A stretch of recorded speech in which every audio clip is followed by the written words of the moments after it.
बातमीपत्राच्या सुरुवातीलाच एक मोठी बातमी। राज्य सरकारी कर्मचाऱ्यांच्या संपाचा आज चौथा दिवस आहे। जुनी पेन्शन योजना लागू करण्याच्या मागणीसाठी शासकीय कर्मचाऱ्यांनी पुकारलेल्या संपामुळे सर्वसामान्यांची शासकीय कार्यालयातील कामे अडकून पडल्याने कामासाठी फेऱ्या माराव्या लागतात।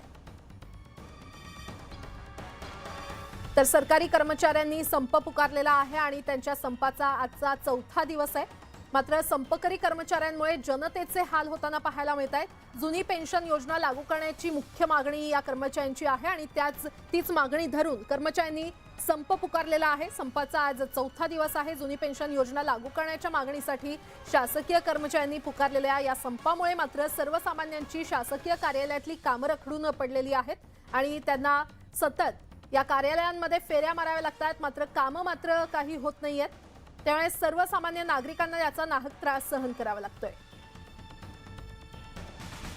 या क्षणाची अतिशय मोठी बातमी आपण पाहतोय।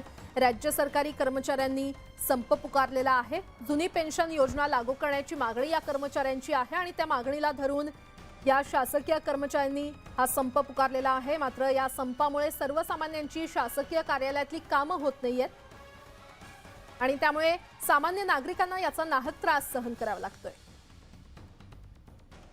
दरम्यान सरकारी कर्मचाऱ्यांच्या संपाचा फटका बुलढाणा जिल्ह्यातील शेगाव शासकीय रुग्णालयाला देखील बसलेला आहे। प्रसूती कक्षाची जबाबदारी फक्त एका ट्रेनी नर्सवर आहे। रुग्णालयात डॉक्टरच नसल्याने प्रसूतीसाठी येणाऱ्या महिलांचा जीव धोक्यात आलाय।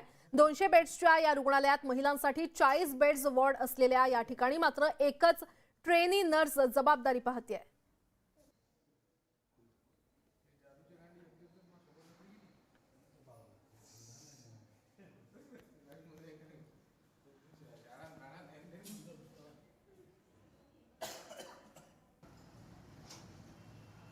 तर सरकारी कर्मचाऱ्यांचा संपाचा आजचा चौथा दिवस आहे आणि या संदर्भात अधिक माहिती देत आहेत आमचे प्रतिनिधी सुरेश जाधव आपल्यासोबत जोडले गेलेले आहेत। सुरेश, शासकीय कर्मचाऱ्यांनी संप पुकारलेला आहे, मात्र या संपाचा नाहक त्रास सर्वसामान्यांना बसतोय, त्याचा फटका सर्वसामान्यांना बसतोय, काय सध्या स्थिती आहे? बीड जिल्ह्यामध्ये जर पाहिलं तर बीड जिल्ह्यामध्ये आरोग्य कर्मचारी आणि सगळे जे कर्मचारी आहेत याचा मोठा फटका बसत आहे। मात्र सर्वात महत्त्वाचं म्हणजे आरोग्य यंत्रणा आहे, ती आरोग्य यंत्रणा कुठेतरी आज कोलमडली आहे। त्या शस्त्रक्रिया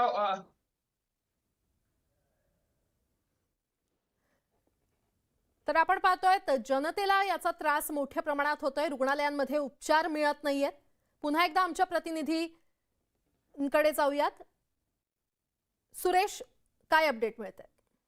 मोठ्या प्रमाणामध्ये अडचण निर्माण झाल्यात आणि शस्त्रक्रिया ज्या आहेत त्या शस्त्रक्रिया देखील बंद करण्यात आल्यात। काल माजलगावमध्ये मोठा ऍक्सिडेंट झाला होता आणि त्या ऍक्सिडेंटमध्ये 14 जण जखमी झालेले होते।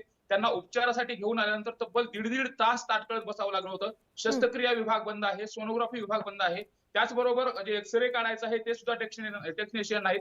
जवळपास बीड जिल्हा रुग्णालयामधले 500 कर्मचारी हे संपावर असल्यामुळे त्याचा खूप मोठा परिणाम होतोय। ज्या डिलिव्हरी आहेत त्या डिलिव्हरी देखील पोस्टपोन कराव्या लागतात आणि खाजगी पर्यायी जे सामान्य नागरिक आहेत त्यांना खाजगी रुग्णालयामध्ये जावं लागतंय, त्यामुळे त्या ठिकाणी त्यांची आर्थिक लूट देखील मोठ्या प्रमाणात होणार आहे।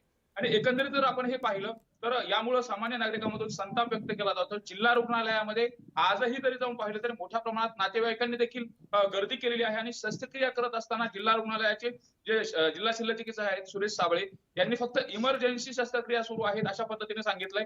मात्र ज्या नियोजित शस्त्रक्रिया होत्या, ज्या संदर्भामध्ये नागरिकांना कळवलं गेलं होतं, त्या रुग्णांना सांगितलं गेलं होतं, त्या शस्त्रक्रिया देखील पुढे ढकलल्यामुळे आता नागरिकांमधून मोठ्या प्रमाणात संताप व्यक्त केला जातोय। ही जर जिल्हा रुग्णालयाची परिस्थिती आहे तर ग्रामीण रुग्णालय जे आहेत, ज्याच्यामध्ये छोट्या छोट्या संस्था आहेत, उपरुग्णालय असेल, उपकेंद्र असतील, यामध्ये तर अक्षरशः एकही कर्मचारी पाहायला मिळत नाही।